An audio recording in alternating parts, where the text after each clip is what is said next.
bom dia. Você está no canal Professor Belém nesta terça-feira, 23 de agosto de 2022.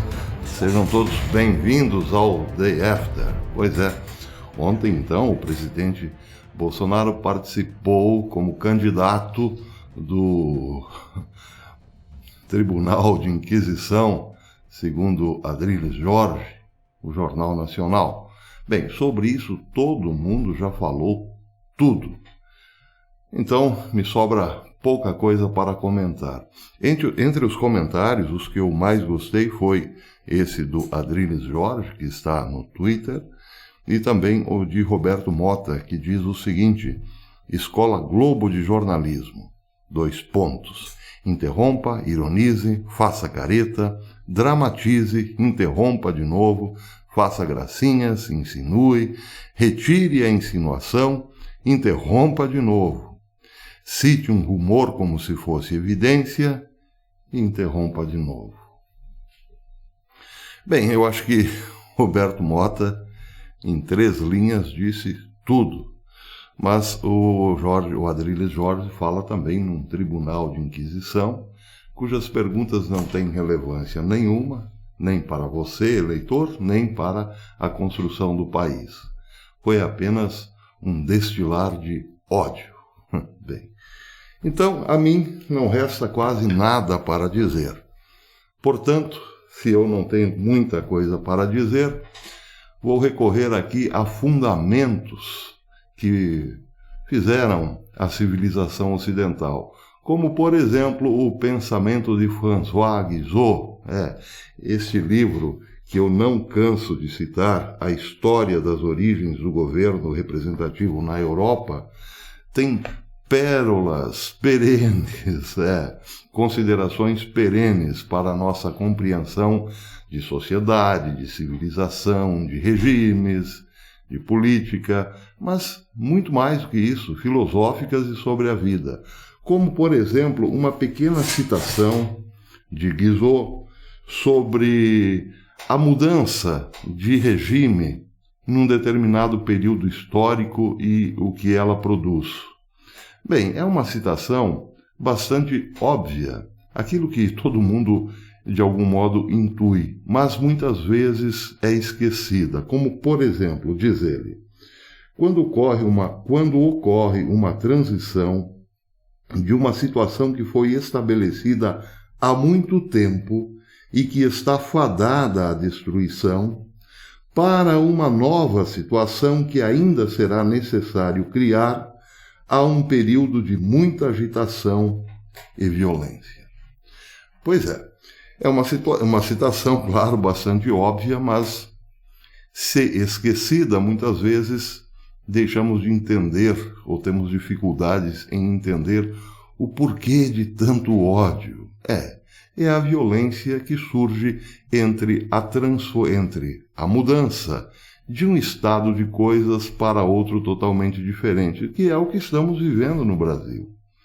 Nós há muito, desde as priscas eras dos anos 80 para cá, vivemos basicamente a implantação da mentalidade revolucionária e de regimes, sim, socialistas, para dizer de modo brando. E aí o que vimos?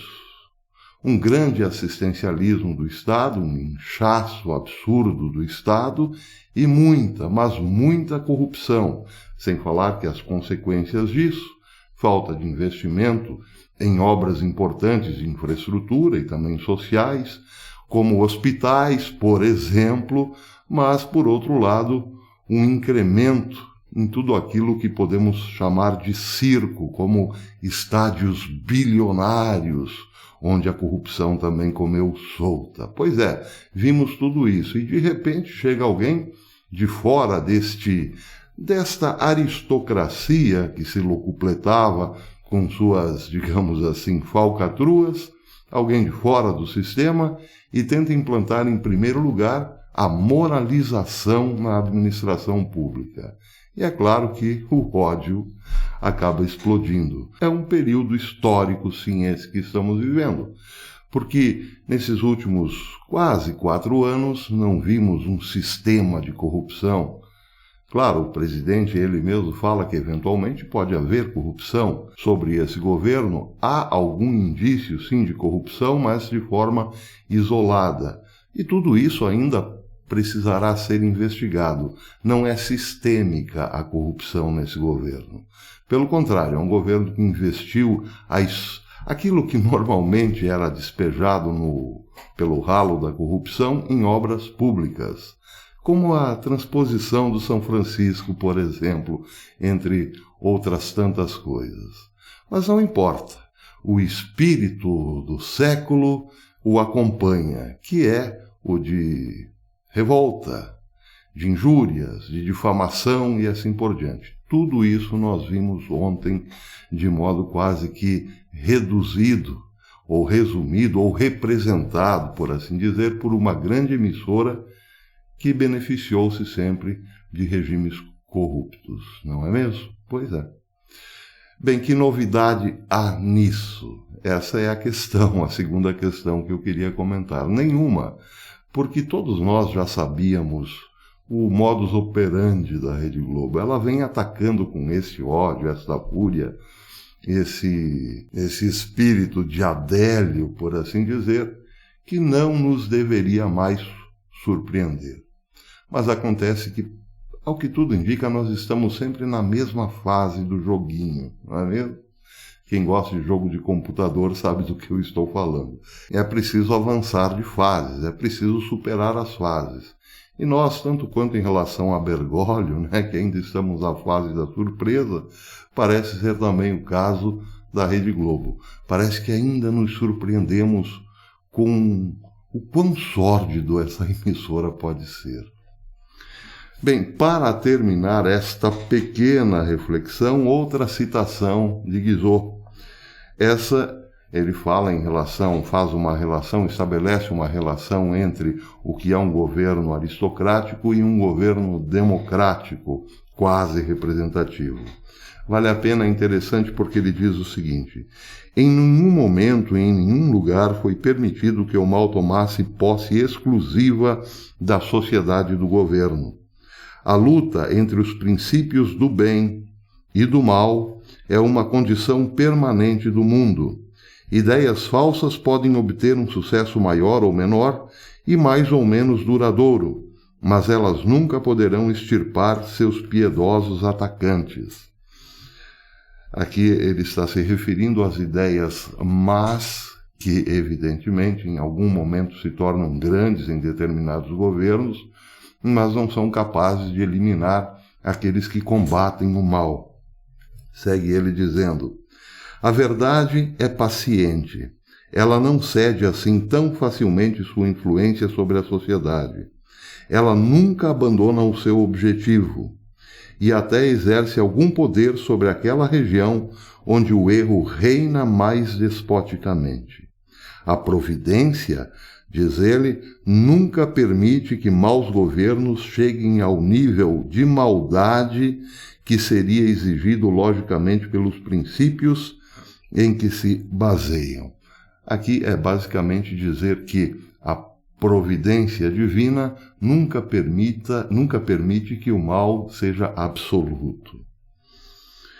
Bem, em outro trecho ele diz o seguinte: quando o princípio pior prevaleceu, a sociedade e o governo então caíram em uma situação de impotência e decadência. Esta é a história da República de Veneza, por exemplo. Em outros lugares, a luta foi recompensada com resultados mais felizes. O bom princípio teve força suficiente para ser capaz de introduzir no governo certos elementos que o tornaram essencial, que protegeram a sociedade contra os efeitos do princípio mal, que, em alguns casos, até salvaram o próprio mal, fazendo com que ele se tornasse tolerável, graças à sua associação com o bem.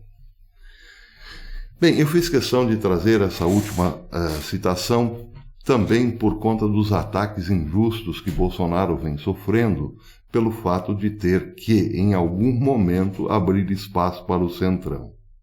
De outra forma, ele teria que governar com um grupo muito pequeno de pessoas do bem que logo seriam engolidas, porque é uma lei da vida. Nós, nesse mundo, estamos sempre entre esses dois adversários, ou esses adversários eternos, o bem e o mal. Imaginar que o governo Bolsonaro pudesse governar apenas com pessoas absolutamente boas e bem-intencionadas é o mesmo que imaginar ser possível comprar uma casa num bairro onde só existam santos. Isso é impossível. A questão é fazer com que, na medida em que o tempo passe, as leis do bem acabem, de certo modo, sobrepondo-se às leis do mal. E isso é um processo longo.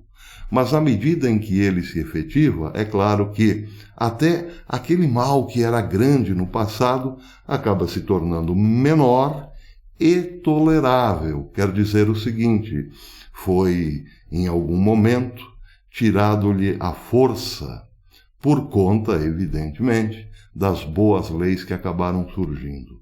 Esse é o processo.